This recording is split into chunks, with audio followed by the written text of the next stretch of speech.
Mr. President, Senators, almost all of us were here on January 6th, and we all have our individual experiences, what we felt, what we saw, what we heard. We've seen clips and reports in the media, but I have to tell you, it was not until preparing for this trial that I understood the full scope and learned the information that you're going to see, that I understood the effort to attack our seat of government in order to carry out President Trump's mission to prevent the certification of a presidential election. It was an attack to our republic, to our democratic process. My colleagues, Manager Swalwell and I, are going to walk you through the attack on the Capitol that day and the danger that it posed to the Vice President, to the Speaker of the House, to you all as senators, my colleagues in the House, Capitol Police, and everyone who works in and around this Capitol. As you have heard, President Trump had been telling his supporters and his millions of Twitter followers that Pence had the ability to secure the presidency for Trump, that Mike Pence alone had the power to overturn the election results if he would just do it.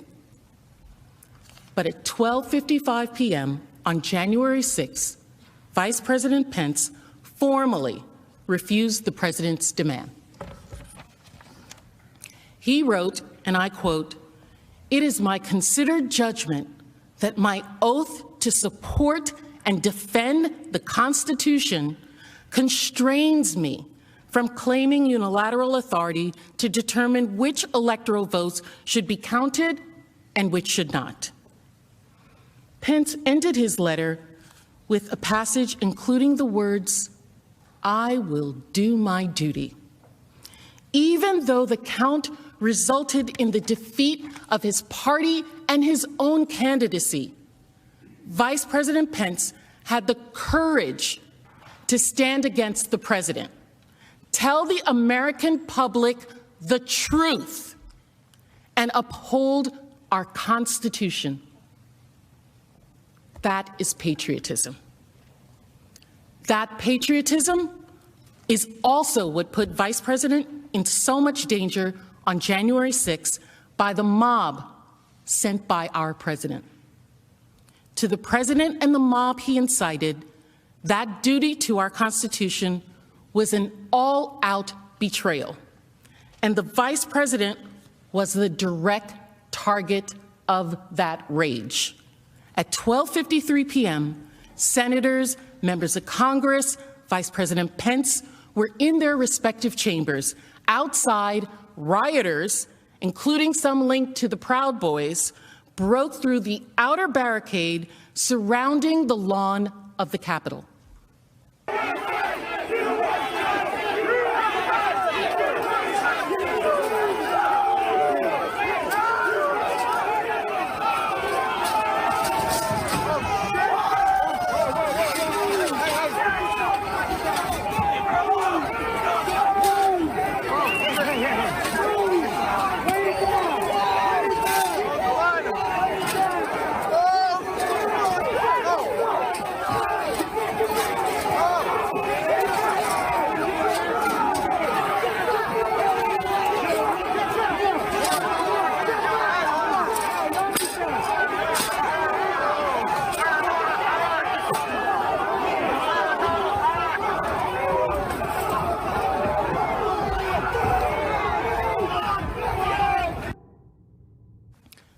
Minutes later, Vice President Pence began presiding over the joint session of Congress to certify the results of the presidential election.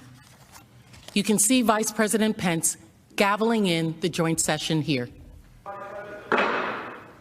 Madam Speaker and members of Congress, pursuant to the Constitution and the laws of the United States.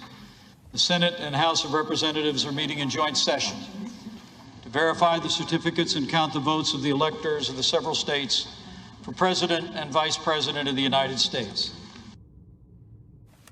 While Vice President Pence presided over the joint session, Trump supporters began their assault on our Capitol. Radio communications from the Metropolitan Police Department highlight how during and following President Trump's speech, Trump supporters descended on the Capitol and became increasingly violent. What you are about to hear has not been made public before. Multiple Capitol entries! Multiple Capitol entries! 1318. A 12 to 50, we're coming around from the south side. Be advised, the speech ended. Intel 1, be advised, you got a group of about 50 charging up the hill in the west front, just north of the stairs. They're approaching the wall now. They're starting to dismantle their reviewing stands and throwing metal poles at us. Cruiser 50, give me DSO up here now! DSO! Multiple law enforcement entries! DSO, get up here! All right, we're 30 seconds out. We need some reinforcements up here now. They're starting to pull the gates down. They're throwing metal poles at us. Cruiser 50, DSO, get up here! Okay, we're here. 12 to 50, we're here. We just had an explosion go on up here. I know there's fireworks or what, but they're starting to explode explosives. Fireworks material.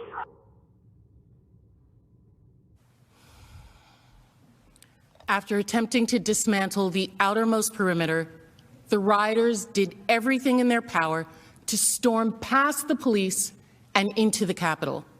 They coordinated moving metal barricades the police were using to maintain distance. Listen to the yelling of "pull them this way" as they grabbed the barriers and attacked officers trying to hold the line. Pull them this way! Pull them!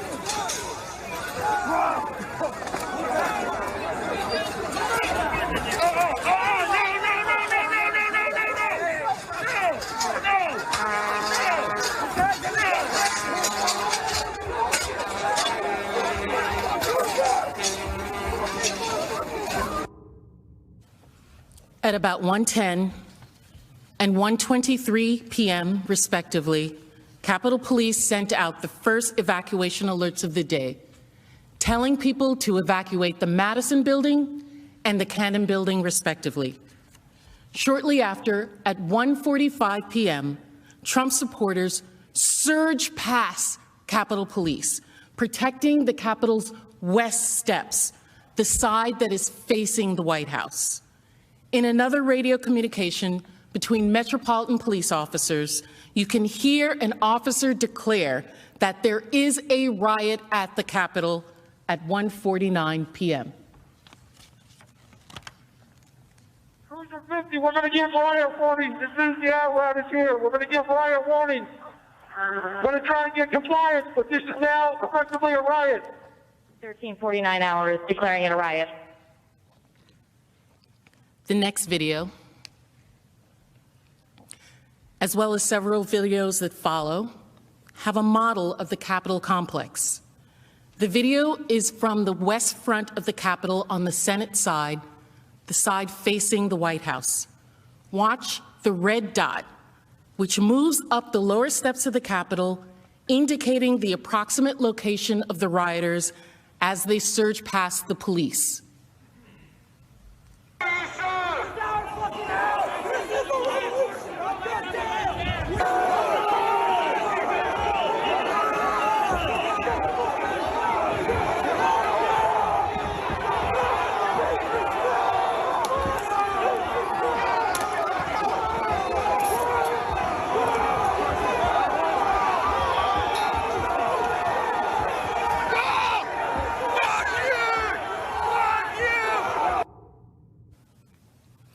While the mob that Donald Trump sent to stop the certification came closer and closer to breaching the Capitol just one floor below where we are now, Vice President Pence continued to preside over the session in the Senate chamber above. At about 2:12 p.m., Secret Service quickly and suddenly evacuated Vice President Pence from the Senate floor. Here's the immediate reaction to that evacuation. No audio. They just cut out. It looks like they and sometimes the Senate like they just ushered Mike Pence out really quickly. Yes, they did. That's exactly what just happened there. And they ushered Mike Pence out. They moved him fast. I saw the motions too. While the Vice President Pence was being evacuated from the Senate chamber, rioters were at that time breaking into the Capitol. This next video shows their approach and the initial breach of the Capitol complex. Remember to watch the red dot, which Broke is being tracking throughout this incident.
Now we're going to show you, through security footage that has not been made public before, what that same breach looked like from the inside.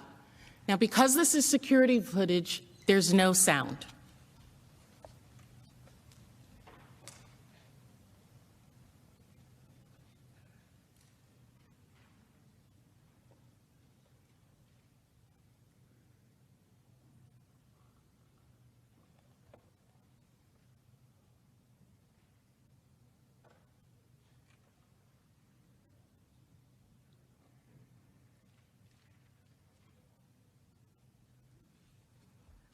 Note, as the video begins, we are seeing the inside view as the mob approaches from outside and beats the windows and doors. You can see that the rioter first breaks the window with the wooden beam that you saw previously, and a lone police officer inside responds and begins to spray the first man who enters, but is quickly overwhelmed. I want you to pay attention to the first group of assailants as they break into the building. The second man through the window is wearing full tactical body armor and is carrying a baseball bat. Others are carrying riot shields. Among this group are members of the Proud Boys, some of whom, like Dominic Pizzola, who was recently indicted on federal conspiracy charges we will discuss later.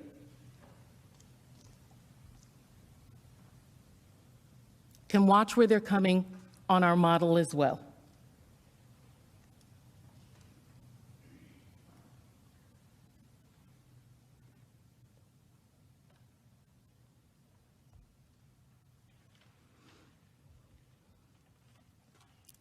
When I first saw this model that was created for this, I thought back to September 11th. I know a lot of you senators were here. Some of you might have been members on the House side. I was also here on September 11th. I was a staffer at that time. My office was on the west front of the Capitol. I worked in the Capitol, and I was on the House side. This year is 20 years since the attacks of September 11th. And almost every day, I remember that 44 Americans gave their lives to stop the plane that was headed to this Capitol building.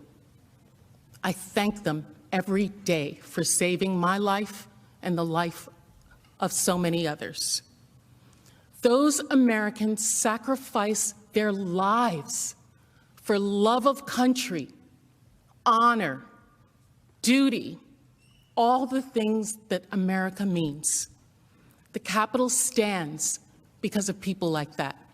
This Capitol that was conceived by our founding fathers, that was built by slaves, that remains through the sacrifice of service men and women around the world.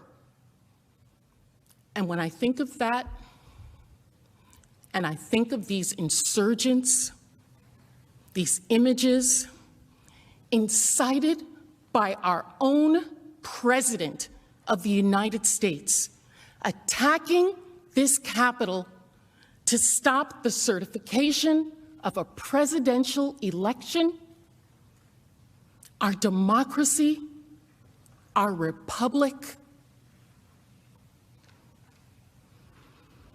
At the same time that that breach on this Capitol building occurred, at approximately 2:13 p.m., just one floor up, while Senator Lankford was speaking on the Senate floor, Senator Grassley, who had taken over for Vice President Pence, called an unscheduled immediate recess of the Senate. A Senate aide approached Senator Lankford and informed him that the Capitol had been breached. Senator Grassley is immediately escorted out of the Senate chamber.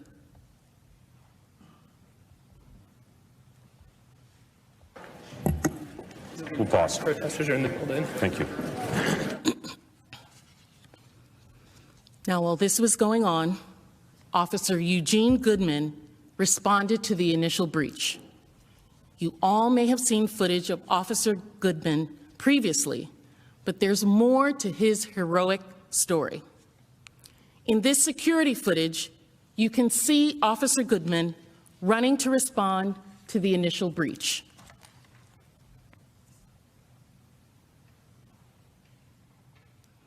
Officer Goodman passes Senator Mitt Romney and directs him to turn around in order to get to safety.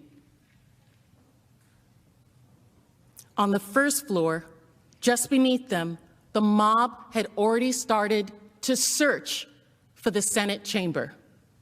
Officer Goodman made his way down to the first floor, where he encountered the same insurrectionists we just saw watch breach the Capitol. In this video, we can see the rioters surge toward Officer Goodman. Recall that the rioters are in red and Officer Goodman in this model is in blue. Watch Officer Goodman, who backs up the stairs.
These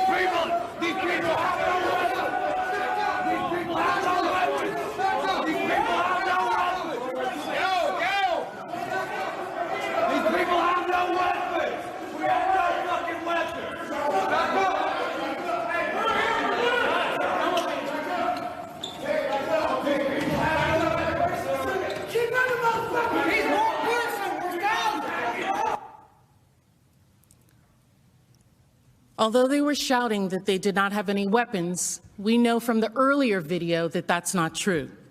The second assailant through that breach was the one carrying a metal baseball bat. We know there were other weapons there that day. Did you hear the other shouts? We're here for you. He's one person, we're thousands. And where do they count the votes? They were coming at the urging of Donald Trump to keep Congress, a separate branch of government, from certifying the results of a presidential election. As the rioters reached the top of the stairs, they were within 100 feet of where the vice president was sheltering with his family. And they were just a feet away from one of the doors to this chamber, where many of you remained at that time. I also want to show you a different angle from the security footage of Officer Goodman's acts. This video is on the second floor of the Senate wing of the Capitol. The red dot, as you recall, represents the insurrectionists. The blue dot is Officer Goodman, who led the mob away from the chamber just minutes earlier.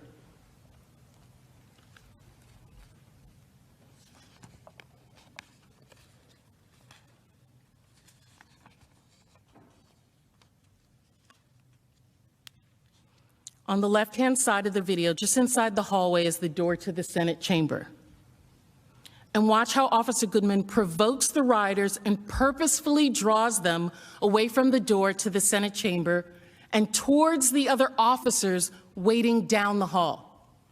The rioter seen carrying a baseball bat in this video is the same one we saw moments ago breaching the window on the first floor. While all of this was going on, Vice President Pence was still in the room near the Senate chamber. It was not until 2:26 that he was evacuated to a secure location. This next security video shows that evacuation.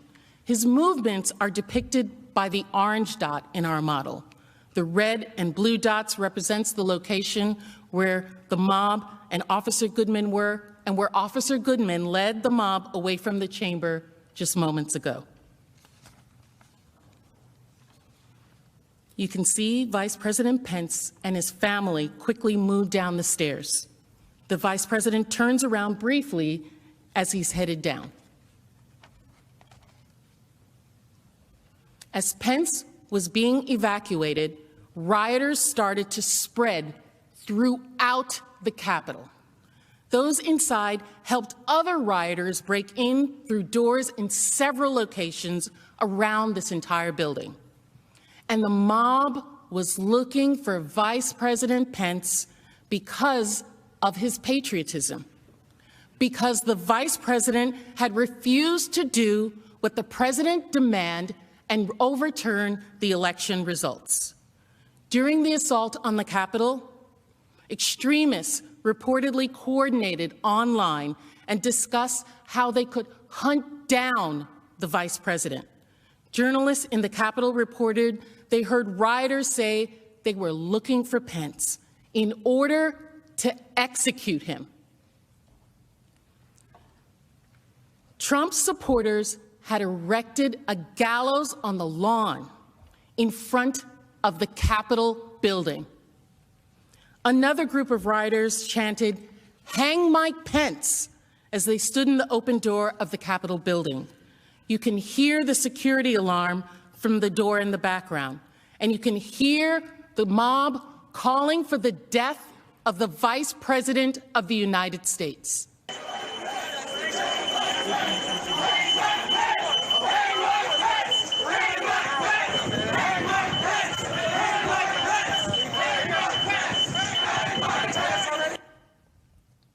This wasn't an isolated area or incident where that was being told, where that was being said. It was going on everywhere. Here's another example of the crowd outside yelling, "Bring out Pence! Bring him out!" Bring out! Bring out Pence! Bring him out! Bring out Pence! Bring him out! Bring out Pence!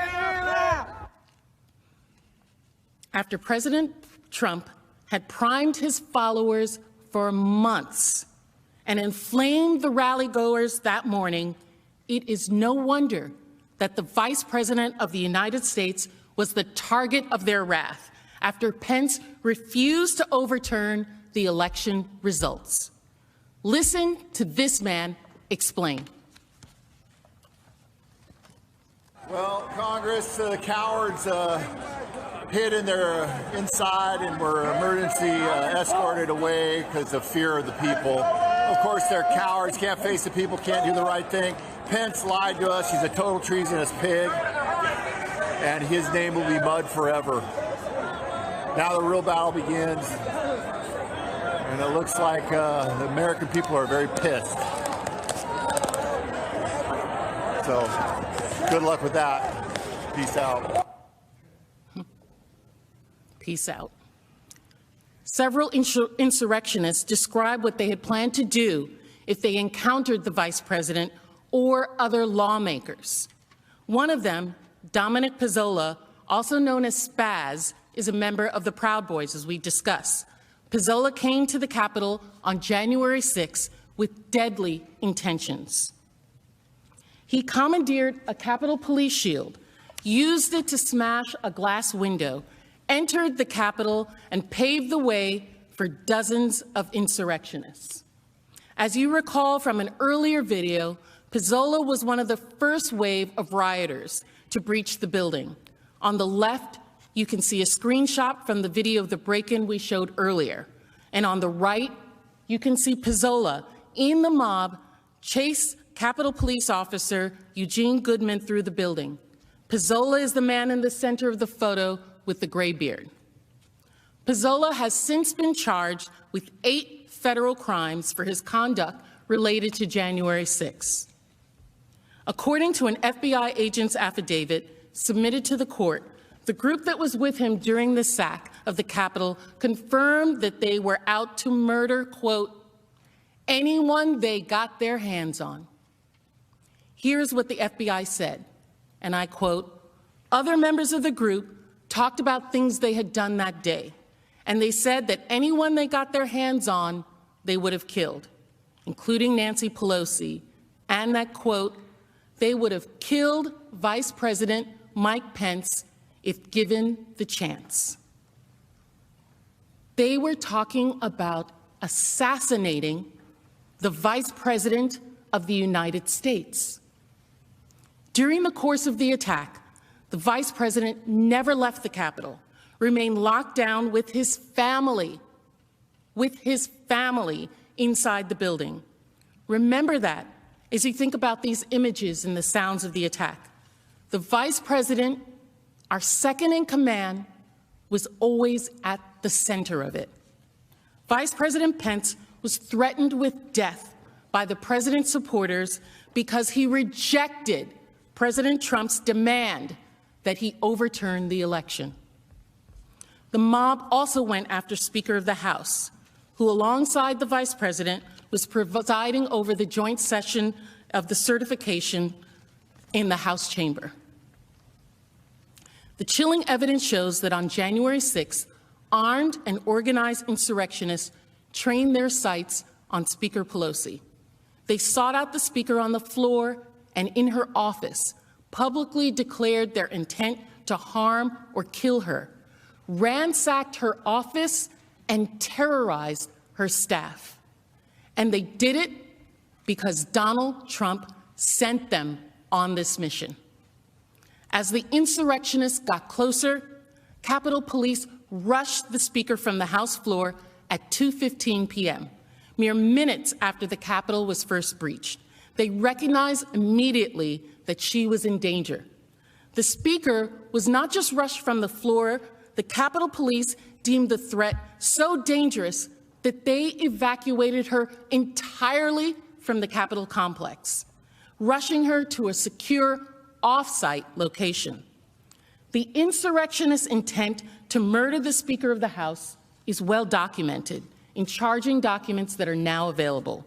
We know from the rioters themselves that if they had found Speaker Pelosi, they would have killed her. I have already discussed Proud Boys member Dominic Pezzola, who has since been charged with 8 federal crimes for his conduct on January 6. As you will recall, according to the FBI agent's affidavit submitted to the court, the group he attacked the Capitol with confirmed that, quote, anyone they got their hands on, they would have killed, including Nancy Pelosi.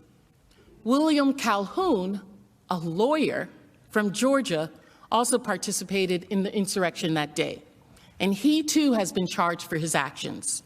This insurrectionist detailed his criminal activity at the Capitol online.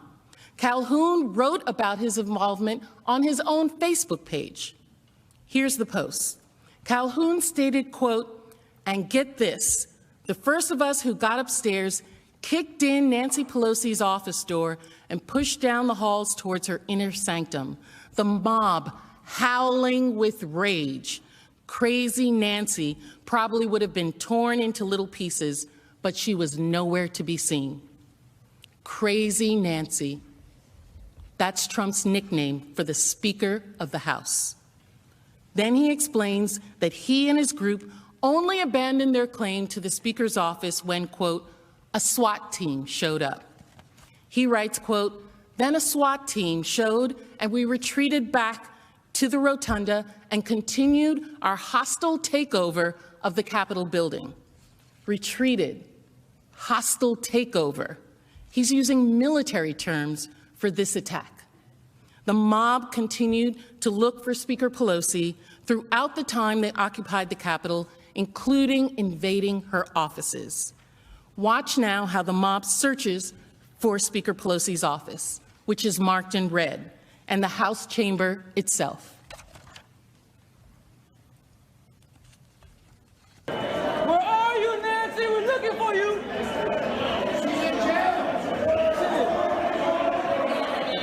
Nancy! Oh, Nancy! Nancy! Where are you, Nancy?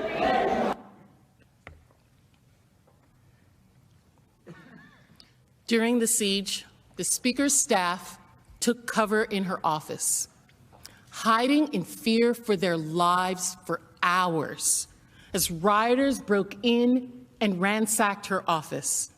As the rioters were breaking into the Capitol, her staff retreated into an interior room. 8 of them gathered in a conference room. About the same time, Capitol Police announced that Capitol had been breached. Speaker Pelosi's staff heeded the call to shelter in place. On our model, you can see the rioters in the rotunda in red and the Speaker's office again in orange. So this is a security video, so there is no sound.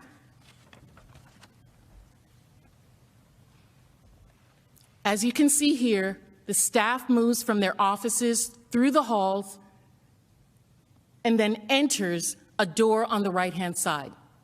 That's the outer door of a conference room, which also has an inner door that they barricaded with furniture. The staff then hid under a conference room table in that inner room.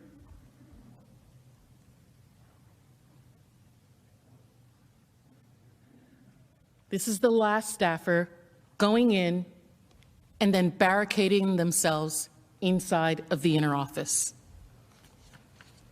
After just 7 minutes of them barricading themselves and the last staffer entering the door on the right, a group of rioters enter the hallway outside. And once inside, the rioters have free reign in the Speaker of the House's offices. In this security video, pay attention to the door that we saw those staffers leading into and going into.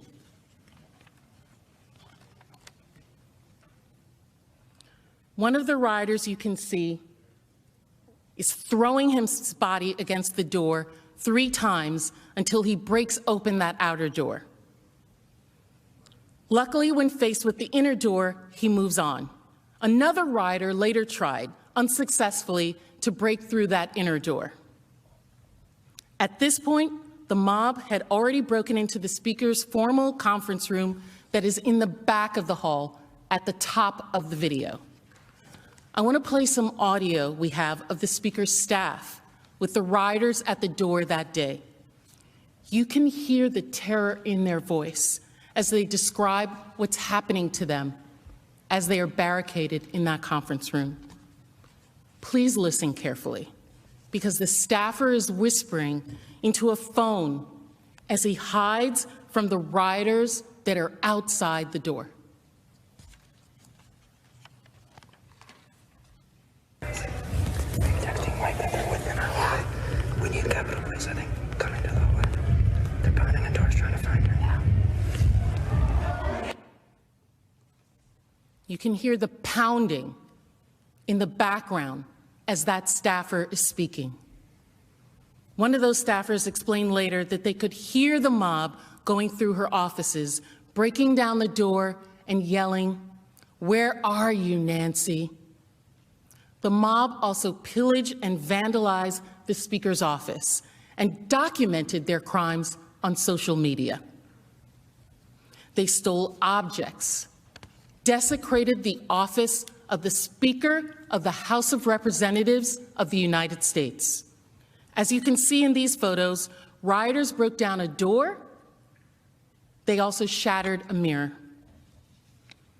At 2:50 p.m., several rioters, including Richard "Big O" Barnett, entered Speaker Pelosi's office. The world is all now too familiar with the images from these slides. If you look closely, however, at the now infamous pictures of Barnett with his feet on the desk, you might see something that you didn't notice previously. Here's a better look. As this photo highlights, he's carrying a stun gun tucked into his waistband. The FBI identified the device as a 950,000-volt stun gun walking stick. The weapon could have caused serious pain and incapacitated anyone Barnett had used it against. Richard Barnett bragged about his actions. He was proud of the way he desecrated the Speaker of the House's office. He left a note: "We will not back down." Here's Barnett in his own words. Office? Yeah, that's How'd you get it? I didn't steal it. I bled on it because they were fucking macing me and I couldn't fucking see. And so I figured, well, I'm in her office. I got blood in her office. I'll put a quarter on her desk, even though she ain't fucking worth it. And I left her a note on her desk that says, "Nancy Big O is here, you bitch."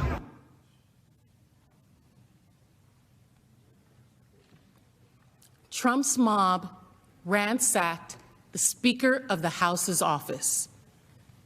They terrorized her staff. Again, that is a mob that was sent by the President of the United States to stop the certification of an election.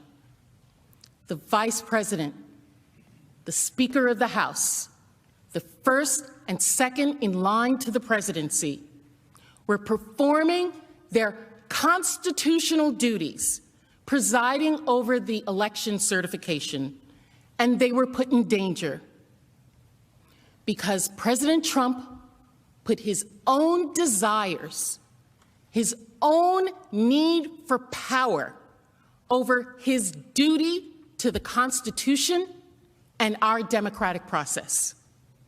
President Trump put a target on their backs, and his mob broke into the Capitol to hunt them down. My fellow managers have shown and will continue to show clear evidence that President Trump incited a violent mob to storm our Capitol when he ran out of nonviolent means to stop the election. Once assembled, that mob, at the president's direction, erupted into the bloodiest attack on this Capitol since 1814. Some of you have said there's no way the president could have known how violent the mob would be.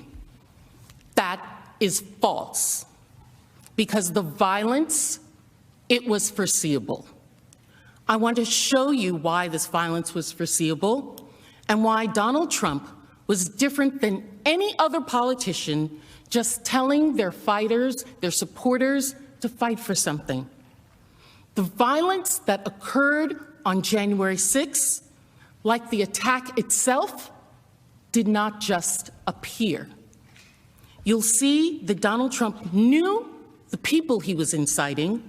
He saw the violence that they were capable of, and he had a pattern and practice of praising and encouraging that violence, never, ever condemning it. And you'll see that this violent attack was not planned in secret.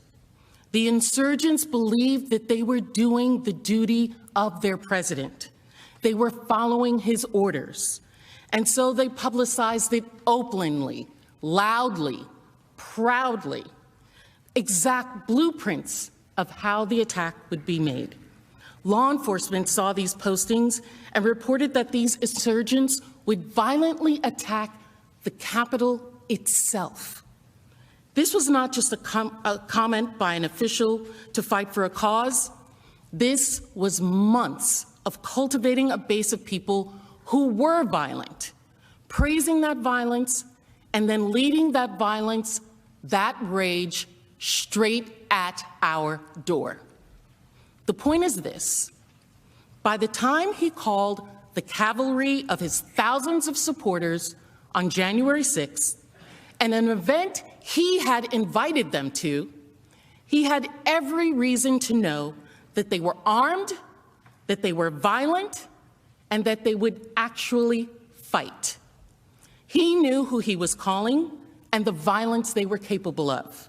And he still gave that marching orders to go to the Capitol and, quote, fight like hell and stop the steal.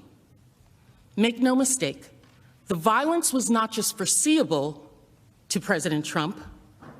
The violence was what he deliberately encouraged. They even said publicly, openly, proudly, that President Trump will help them to commandeer the National Guard, so all they have to do is overwhelm the 2,000 Capitol Police officers.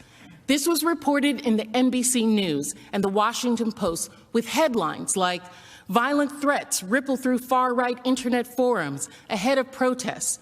Pro-Trump forums erupt with violent threats ahead of Wednesday's rally against the 2020 election."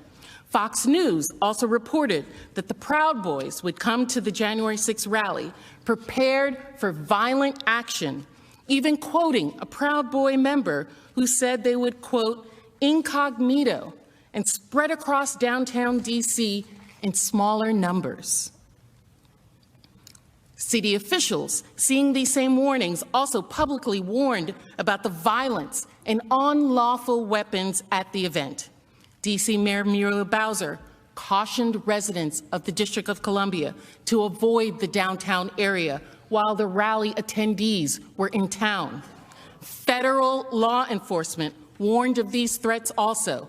On January 3rd, a Capitol Police intelligence report warned of a violent scenario in which Congress itself could be the target of the angry supporters of President Trump on January 6th.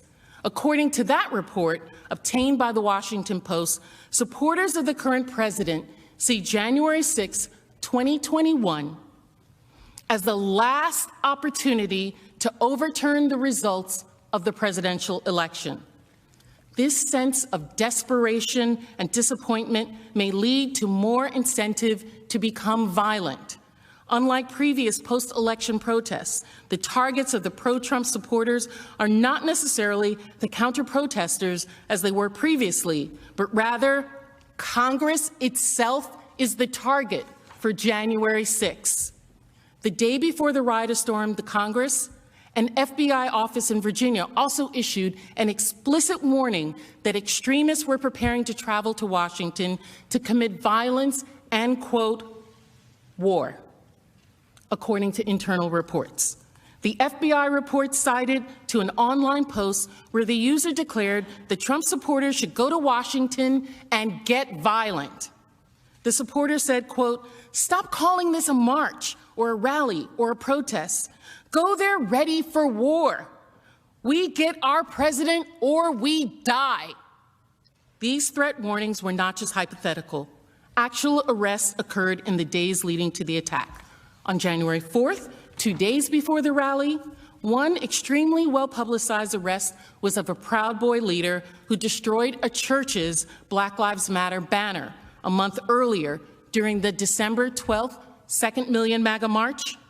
Report emphasized that when he was arrested, he was carrying high-capacity firearm magazines, which he claimed were meant to be supplied to another rally attendee for January 6th.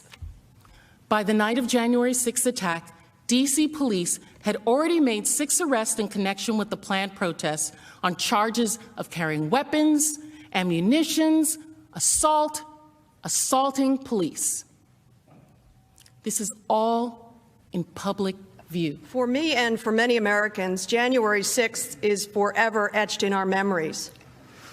I went to work with a sense of excitement, the start of my second term in Congress, and the first time I would participate in the certification of a presidential election. And then we all know what happened. I know many of us have similar experiences from that day, but I'll briefly share mine. I stood with colleagues in the gallery above the House floor to observe the Arizona challenge. Moments later, police radios reported a breach of the Capitol grounds. Someone shouted up to us, "Duck, then lie down, then ready your gas masks." Shortly after, there was a terrifying banging on the chamber doors. I will never forget that sound. Shouts and panicked calls to my husband and to my sons, instructions to flee, and then the constant whirring of the gas masks filtering the air. The chamber of the United States House of Representatives turned to chaos.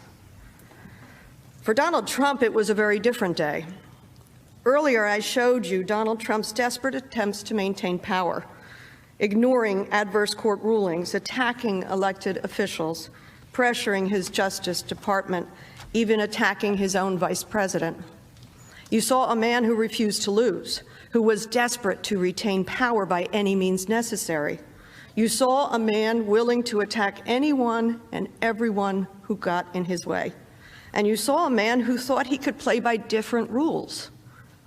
He told his supporters, as my colleague Ms. Plaskett just showed you, exactly what he thought those different rules were. Combat, fight, violence. This was not just one speech. This was weeks and weeks of deliberate effort by Donald Trump to overturn the election results so that he didn't have to give up the presidency. The speech on January 6th builds on, refers to, and amplifies that same pattern, the pattern Trump had used and broadcasted for months. He refused to lose, his attacks on others, and his different rules.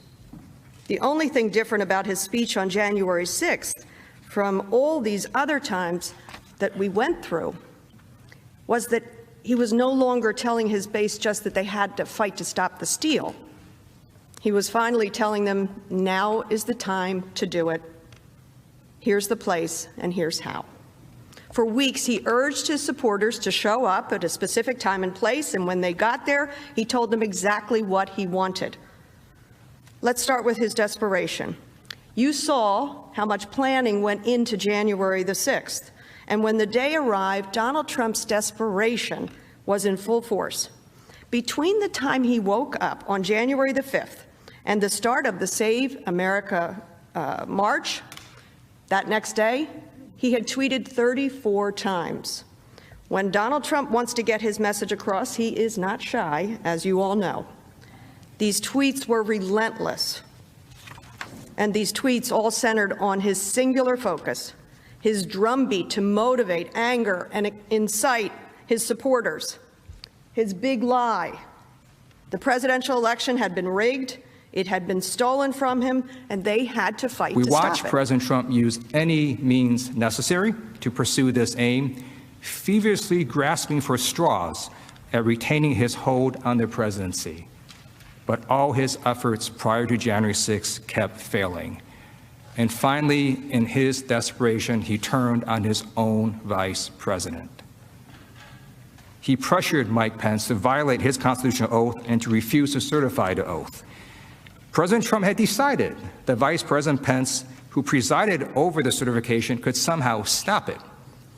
As Pence will later confirm, the Vice President does not have that power in the Constitution. And President Trump never tried to explain why he thought the Vice President could block the certification of election results. He just began relentlessly attacking the Vice President. Publicly, President Trump attacked Pence on social media and at rallies, getting his supporters to believe that Mike Pence could stop this certification on January 6th. Here's what President Trump said in Georgia on January 4th. And I hope Mike Pence comes through for us, I have to tell you. I hope that our great Vice President comes through for us. He's a great guy. Of course, if he doesn't come through, I won't like him quite as much. Behind closed doors, President Trump applied significant pressure to his second in command. Multiple reports confirm that President Trump used his personal attorneys and other officials to pressure the vice president. Trump reportedly told almost anyone who called him to also call the vice president. According to reports, when Mike Pence was in the Oval Office, President Trump would call people to try to get them to convince the vice president to help him. And President Trump kept repeating the myth that Pence could stop the certification to his base to anger them, hoping to intimidate Mike Pence.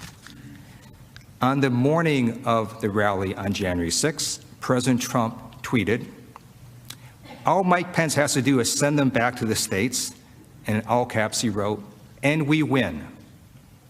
Do it, Mike. This is a time for extreme courage." President Trump later went on to attack Pence nearly a dozen times in his speech at the Save America March. Privately, in person, before Pence headed to oversee the joint session on January 6, President Trump again threatened Pence. "You can either go down in history as a patriot," Mr. Trump told him, according to two people briefed on the conversation, "or you can go down in history as a pussy."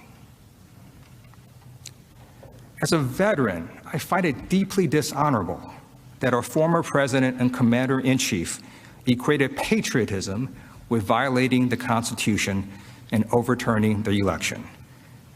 You will see and hear the consequences of President Trump's repeated attacks on the vice president, the chance of traitor, and the chance of hanging Mike Pence. Thankfully, Vice President Pence stood his ground like our other brave officials stood their ground. He refused the president and fulfilled his duty on January 6th. Even after the Capitol was attacked, even after he was personally targeted, even after his family was targeted, Vice President Pence stood strong and certified the election. Vice President Pence showed us what it means to be an American, what it means to show courage. He put his country, his oath, his values, and his morals above the will of one man.